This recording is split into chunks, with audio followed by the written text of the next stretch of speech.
grant programs, including the National Endowment for the Arts, the National Endowment for the Humanities, and the Corporation for Public Broadcasting.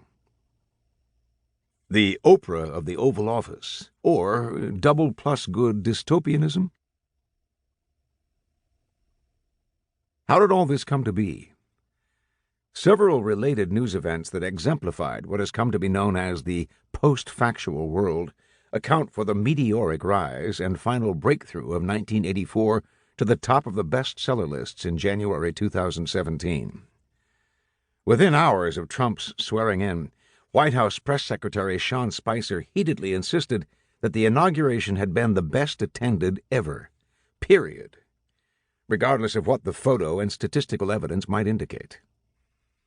2 days later, on the Sunday morning television show Meet the Press, Kellyanne Conway, then a close advisor to the president, defended Spicer by explaining that his false claims were merely alternative facts.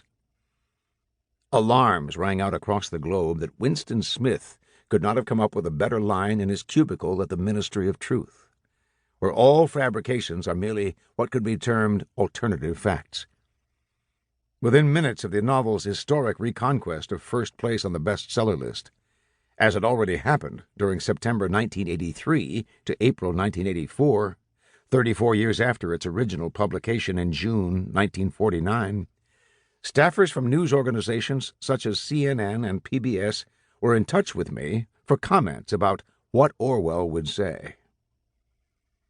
I dubbed Conway, whose inadvertent masterstroke of euphemistic newspeak suddenly made her the darling of the publishing industry, the Oprah of the Oval Office, a wonder woman who could immediately turn serious books, above all dystopian classics, into bestsellers, even if they had been selling poorly or had been out of print for years. Her notorious phrase immediately went viral and was translated into numerous languages. Not that the Fourth Estate abuses language any less than does the administration, or is any more unlikely to be ignorant of the English language. After my own interview with PBS, I read the following sentence in its published report on the Amazon bestseller story. Born in 1903, Orwell lived through 2 world wars and saw the rise of totalitarian regimes on an unprecedented scale. Unfortunately, yet predictably, this was not deliberate irony, as I later ascertained. Signet regarded the entire development as double plus good.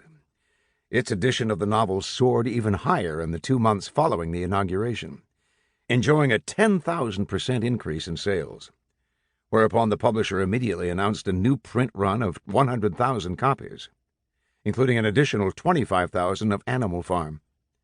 In Britain, sales of the Penguin edition of 1984, which had been selling approximately 5,000 copies per week in the run-up to January 20th, multiplied following the January news events, inducing Penguin to print 75,000 more copies immediately. Random House also printed an extra 175,000 copies of the novel based on sales forecasts. Obviously, the sales of 1984 have risen in response to Trump's audacious attempts to manipulate facts throughout his long presidential campaign and since his November 2016 election victory. His tall tales grew, if anything, even more Bunyan-esque during his first week in office.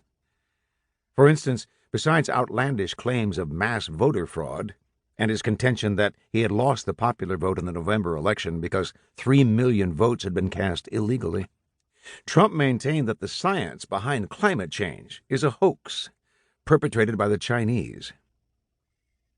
In his personal manifesto, The Art of the Deal, 1987, which some critics regard as a self-revealing statement of his life philosophy a la Hitler's Mein Kampf, Trump discusses his style of bravado and penchant for truthful hyperbole, which he considers an innocent form of exaggeration and a very effective form of promotion.